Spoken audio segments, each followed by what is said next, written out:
Olá pessoal, estou aqui mais uma vez para fazer mais um vídeo para este canal. Se você não é inscrito nele, se inscreva, deixa o seu like e se não gostar pode também deixar o seu dislike, beleza?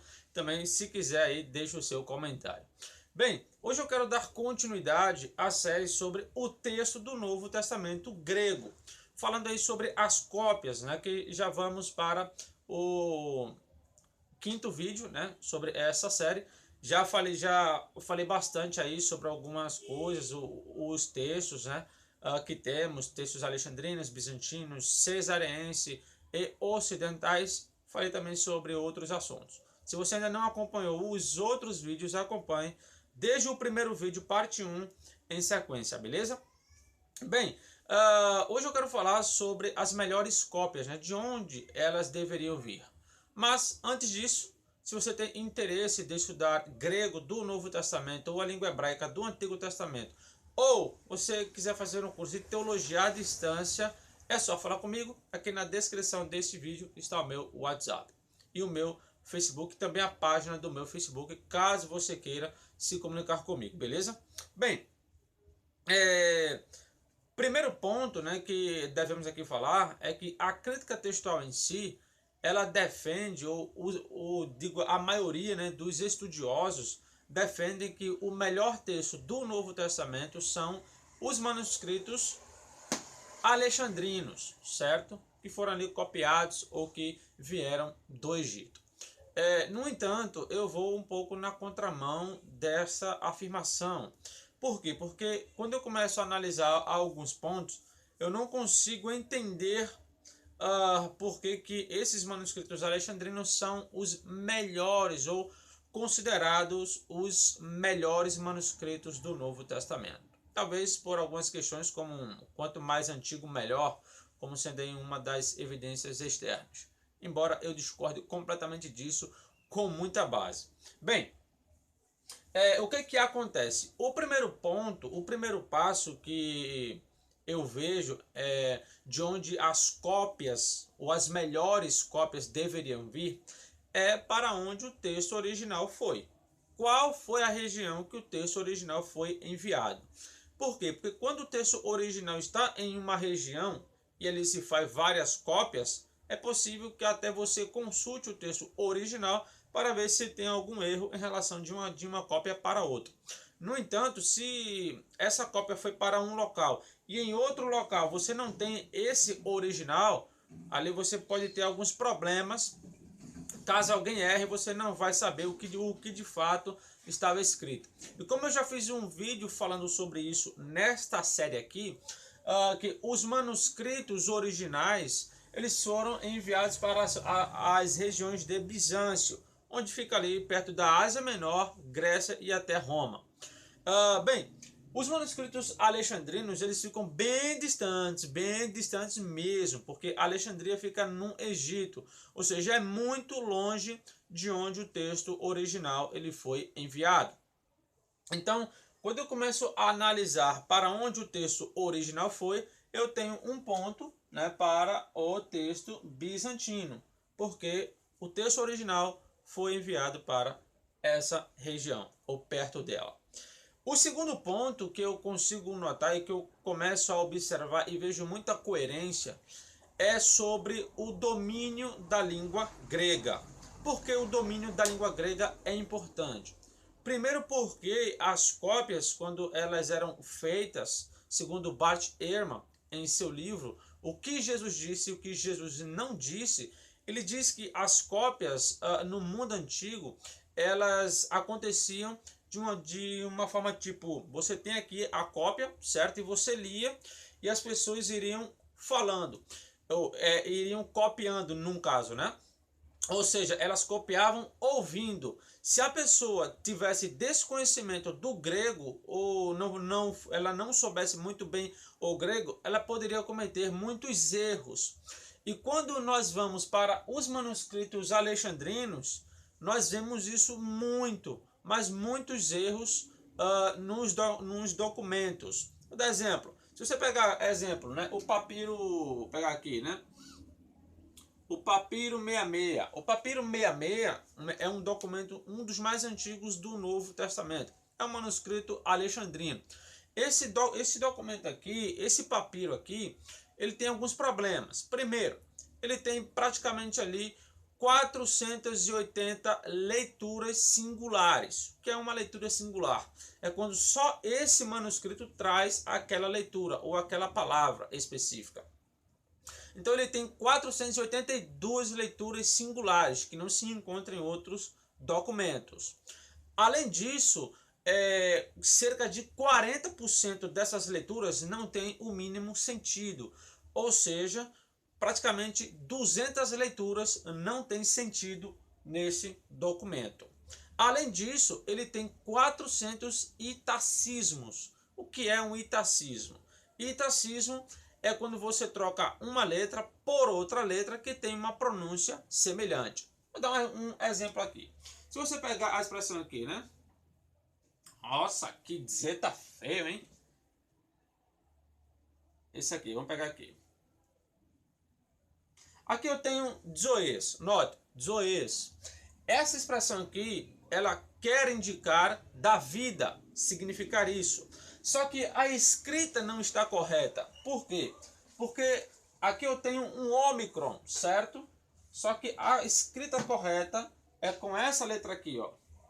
Certo? Zoes. Então, se o cara ele não conhecesse a palavra como ela se escreve, ele poderia cometer um itacismo, trocar uma letra por outra, já que tanto o ômicron quanto o O ele tem um som muito semelhante, muito parecido, os dois têm som de O, certo? Só que esse é um longo e esse aqui é um breve, certo? Mas quando você está ali falando, né? Se você não conhecesse realmente a palavra, isso poderia resultar em um itacismo.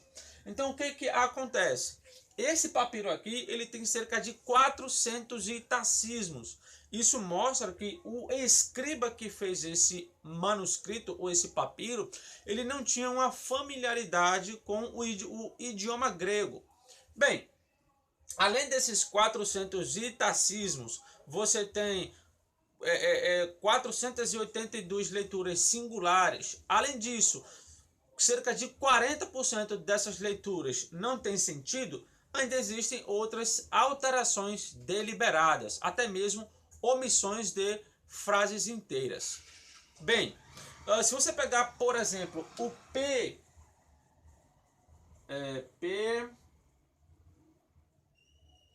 P45. O P45, segundo o Cowell, ele diz que esse papiro aqui ele tem 90 itacismos.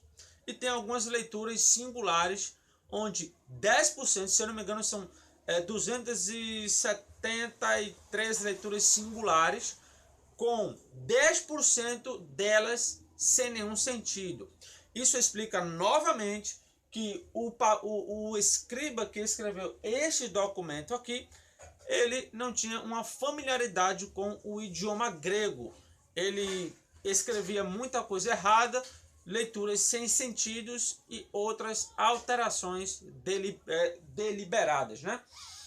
Se você pegar, deixa eu consultar aqui, que às vezes a pessoa pode esquecer, né, de cabeça. Se você pegar, por exemplo, são 275 leituras singulares, tá? Desse papiro aqui. Temos aqui também o papiro 75, onde existe nele 145 itacismos, que é esse mesmo problema de escrita, e mais 257 leituras singulares. 25% dessas leituras deixando o texto sem sentido. Então, quando eu tenho esses papiros, mas isso não acontece só nos papiros, tá? Até nos códex também isso acontece. Vemos diversos erros, principalmente no códex sinaíticos. Bem, então o segundo ponto, né, que eu estou aqui mencionando é a questão do domínio da língua. Tá? Se a pessoa não tiver, ela poderia cometer diversos erros e deixar a leitura sem nenhum sentido, como eu tenho aqui alguns exemplos desses papiros. Seguindo o ponto, né, em Bizâncio ali, né, de onde vieram os manuscritos bizantinos, a influência do grego era muito maior do que no Egito, obviamente, até porque Bizâncio é uma cidade da Grécia. Então era muito mais fácil, muito mais prático as pessoas conhecerem as palavras ali do que em outro local que não tivesse lá tanto assim um conhecimento de grego. Além disso, se você pegar ali no século II, tá? No final do século II e iniciando o século III, o grego ele estava em declínio no Egito, ou seja, ele estava caindo. Poucas pessoas ali falavam grego, certo? Como menciona lá o Bruce Metzger. Então, eu tenho dois pontos, né, a favores do texto bizantino, certo? 1 e 2, que é as cópias do texto original foram para as regiões de Bizâncio e também aqui tinha um melhor domínio da língua grega. Outro passo é a situação da igreja, ou seja, onde era que a igreja estava mais localizada. Kurt Aland ele concorda com Adolfo Harnacker que já no segundo século, ali no ano 180 depois de Cristo, grande massa da igreja ela estava localizada na Ásia Menor e na Grécia. Então, se grande parte estava localizada ali, então é muito mais fácil, muito mais prático que as melhores cópias vieram dali. Porque quanto mais demanda você tem de pessoas, mais cópias as pessoas iriam produzir. Além disso, elas tinham um bom domínio da língua grega. Elas sabiam grego, elas falavam grego, né? Estava aí no seu dia a dia. Se você pegar exemplo em Roma, no século I, na época de Cristo, você pega aqui 76% era falado grego, 23% latim e 1% aramaico. Ou seja, o público grego era muito maior. Então, eu tenho aqui o terceiro fator, que é a questão da igreja. E um detalhe muito interessante é que esse número da igreja no Oriente, ele continuou mesmo até no século IV. A cena ela continua praticamente a mesma. Então, isso significa que naquelas regiões do Oriente ali, né, era onde estava o coração da igreja, ou seja, o maior grupo de pessoas, o maior número de pessoas. Além disso, poderia mencionar aqui uma fala do Kurt Aland, né? Ele tem uma fala muito interessante sobre a igreja no século II no Egito. Eu vou ler aqui a declaração do Aland, né? Ele vai dizer aqui o seguinte, tá? Deixa eu pegar aqui. Ele diz: Egito se destacava das outras províncias. Olha só, hein? No Egito se destacava das outras províncias da igreja, até onde podemos julgar, pelo domínio desde cedo do gnosticismo. Essa declaração do Kurt Aland está em seu livro O Texto da Igreja. É um livro que está em inglês, né? Ele continua informando que ao final do segundo século a igreja egípcia era dominada pelo gnosticismo. E ele continua: as cópias existentes nas comunidades gnósticas não podiam ser usadas por estarem sob suspeitas de serem adulteradas. Então note que a igreja no século II, final do século II, ela estava dominada pelo gnosticismo e até as cópias não poderiam ser lidas por estarem em suspeitas de serem adulteradas. Bem, então esses três pontos aqui que eu acabei de mencionar, eles são fundamentais para se entender de onde o melhor texto, né, do Novo Testamento ele deveria vir. Algo interessante aqui também, o C.H. Robertson, né? Ele fez um tratamento erudito dos papiros ali entre os primeiros séculos da igreja, e ele parece favorecer a conclusão de que a igreja alexandrina era fraca e insignificante para o mundo grego cristão no segundo século. Então eu tenho três fatores que podem me ajudar a entender melhor de onde viria as melhores cópias do Novo Testamento grego. Uma, o domínio da língua grega, onde tinha mais pessoas que dominassem o grego. Segundo, a situação da igreja, onde a igreja ela era mais localizada, Grécia e Ásia Menor. No Egito estava empestada pelo gnosticismo. Além disso, o Bruce Metzger menciona que a grande maioria das seitas gnósticas, seitas heréticas, vieram das regiões do Egito. Podendo assim, já que cada grupo defendia uma coisa, eles poderiam com muito mais facilidade adulterar um texto para dar base às suas crenças. Então você tem esses problemas aí na região do Egito. Por esses fatores, eu não entendo que os melhores manuscritos são alexandrinos. Entendo que são bizantinos, assim como outros também fizeram defesa em relação a isso. Muitos estudiosos de peso, como John Burgon, por exemplo, né? E vários aí que poderiam ser mencionados. Então, gente, é isso aí. Eu vou ficando por aqui. Temos aí 3 pilares para se entender que o melhor texto, a maior probabilidade de texto melhor, não seria do Egito. Ele seria o pior texto e não o melhor, como se prega aí ou se fala a crítica textual ou os defensores, né, do texto alexandrino, beleza? Então é isso aí, Deus abençoe a todos vocês e até o próximo vídeo.